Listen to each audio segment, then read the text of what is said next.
Hello. Magandang umaga ulit sa inyong lahat.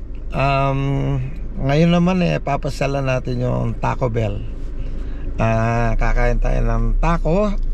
Although di ako mahilig sa taco, try natin pumasal doon. Tali kayo, samahan nyo ako. Punta tayong Taco Bell. Kinailangan kong magpunta sa bangko. Ito naman papunta sa bangko pakontra doon sa pumunta sa Taco Bell. So naisip ko pupunta ako dito sa bangko, may malapit na KFC sa Kentucky Fried Chicken. Doon na lang muna ako pupunta ngayon. Baka bukas na lang yung sa Taco Bell kasi kailangan pumunta sa bangko. At ang Taco Bell out of the way siya. So tsaka na lang ako sa Taco Bell. Sige po, makita tayo after ko sa bangko. Punta tayo ng KFC. Bye bye. Inano ko na lang po itong audio kasi malakas yung background music nila. Baka maka-copyrighted tayo. Nakita nyo dito yung vending machine nila, 1 to sawa. Kahit gaano pa karami ang kukunin mo, magsasawa ka sa drinks. Actually, itong pinuntahan kong KFC, very classic pa itong vending machine nila. Kung sa ibang lugar niyan, merong ibang lugar dito ngayon, mga high-tech na yung vending machine nila. Napakaraming pindutan o mga push button na pwede mong pagpilian. Very high-tech na po. Pumunta ako dito kasi matahimik, masarap kumain dito, bibihira lang yung maraming tao, sa weekend lang yata, tsaka sa gabi maraming tao. During lunch time, ayan napakatahimik. Diyan masarap. Kaya lang, yung background nga nila malakas, yung music.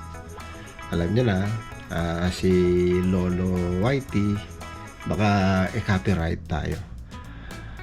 No, papansin ninyo, dito pag nagtatrabaho ka, pwedeng mag-lunch ka sa labas. Tingnan ninyo yung kakainin kong yan. $5. Meron ka ng kompletong lunch. Katumbas noon, sa pamumuhay natin sa Pilipinas, parang may 5 piso ka lang. Nakapag-lunch ka na. Isipin ninyo, $5. 1 to sawa yung drinks. Ayan. Tapos meron silang tinatawag na biscuit. Pero hindi yun yung katulad sa ating biscuit, yung mga crackers, hindi ganoon. Ang biscuit nila dito ay para siyang pandesal. Pero ayan buttered siya, bread. Napakasarap niyan. Yan, kung minsan umu-order ako niyan, separate order. Puro biscuit lang. Tapos meron ka isang side orders, dish. Usually, pag hindi mo sinabi yung gusto mo, bibigyan ka automatic mashed potato. Pero nakalimutan ko kasi magsabi, kadalasan pag pupunta ako dyan, ang pinipili ko yung corn on the cob. Yung corn on the cob na yun, mais na nilagay, yung sweet corn, yun ang gusto ko. Kaya lang nakalimutan ko magsabi, kaya yun, automatic ang bigyan ng mashed potato, which is okay din naman yung mashed potato nila. Masarap din, ayan Sa $5 meron ka ng ganyan, meron ka ng biscuit, tapos 2 piece pa yung chicken.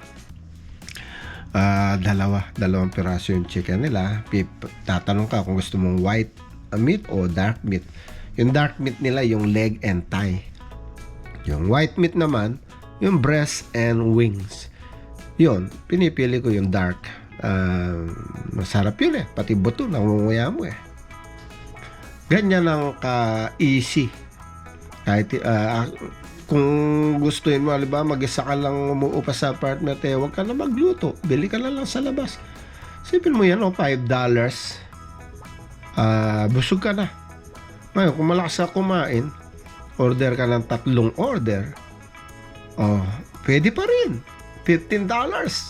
Sobrang busog ka na, mura pa rin yun. Ikumpara mo yung sweldo mo dito, kinabubuhay mo, yung $5 parang nothing lang yun Kaya nga sabi ko 5 pesos ngayon sa kabuhayan natin sa inflation, yung katumbas ng 5 pesos sa atin, anong mabibili nun? Wala. Dito may $5 ka, busog ka na sa isang lunch. So, dapat po, ganun dapat. Sa atin, ganun din dapat sana. Kaya lang kasi sa atin, mas marami yung anomalya. Mas marami yung corruption. Mas kokonti yung ayuda at saka pagtupad sa pangako. Yun ang kokonti. Pero anomalya, corruption, number 1 tayo dyan. So, kita nyo naman, ganyang kadali ang maghanap buhay dito. Pag sumweldo ka, kahit kumain ka araw-araw sa Kentucky, Popeyes, McDonald's, sulit na sulit yung sweldo mo. Meron talagang mabubuhay ka talaga sa sweldo mo. Hindi pares po sa atin. Tanggapin natin na ang ating bayang minamahal hindi na naaabot yung dapat na ikabubuhay natin. Hindi na abot kasi hindi na natutupad yung mga pangakong ipinako sa atin.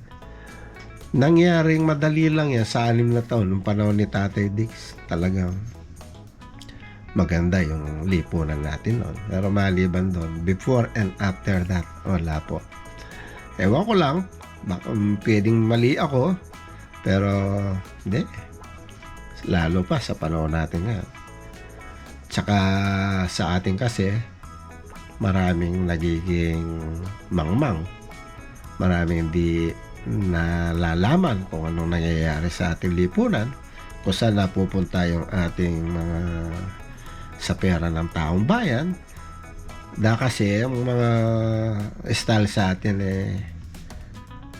hindi katulad sa Japan. Nung nasa Japan ako, 100% literature sila.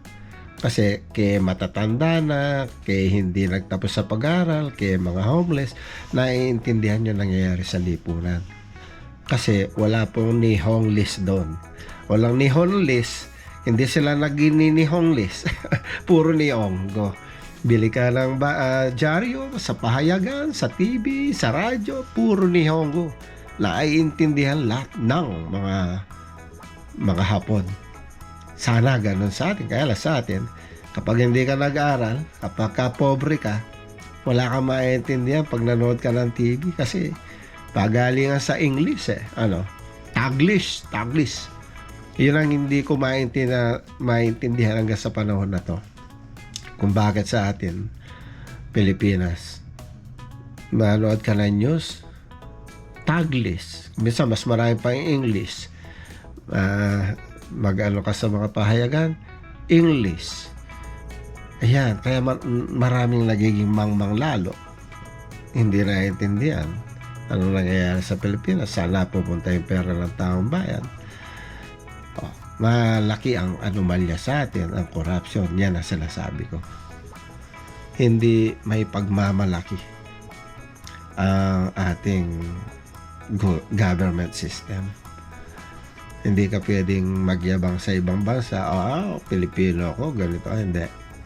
Kasi tayo yata ang kilalang kasama sa mga magnanakaw o corruption sa gobyerno. Diba? Wag natin pag-usapan yan. Namumuliti ka na tayo. Pag-usapan natin etong sarap ng manok na kinakain ko.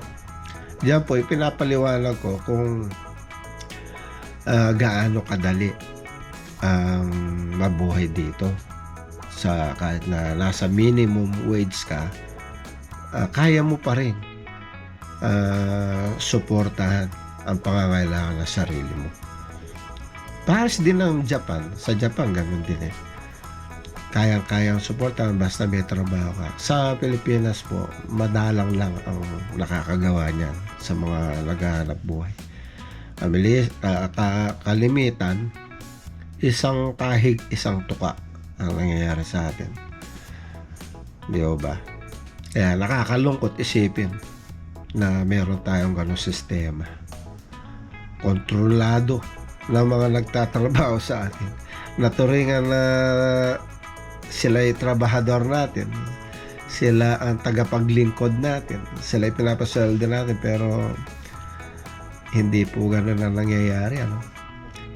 Tayo ay hindi pinaglilingkuran. Tayo ay pinagnanakawan. Tayo ay niloloko. Tayo ay ginigipit. Ay, ganun po talaga. Tanggapin natin yan. Hindi po kanyan. Totoo nangyayari yan. Ang pagkawalan ng katarungan sa ating bansa. Ang mahirap, patuloy na naghihirap. Ang mayaman, patuloy na yumayaman. Hindi ko sinasabi lahat, karamihan mga abusado sa kapangyarihan at matakaw sa kaban ng bayan. Karamihan.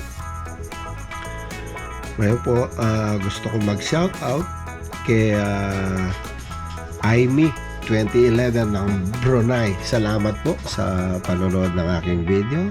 Shout out po dyan sa Brunei kay Rachel K 4914, Jessie Rose ng Dubai, Edwin Galang H2O, Sanem Girly Wisa, Master Hao Alacura 5681, Iskariray Margarita Garcia at Kratos Medina. At pati na ho doon sa hindi ko pa nababasa, shoutout po sa inyo lahat dyan. Sana patuloy ninyong panoorin itong aking mga videos at huwag nyo pong kalimutang mag-like, mag-share at mag-subscribe. Makakatulong po na marami yan para dumami pa ang ating video. So hanggang dito na lang po. Maraming salamat. Good luck and God bless. Hanggang sa susunod po nating video. Kita-kita tayo ulit. Magandang araw po sa inyo lahat. Bye-bye!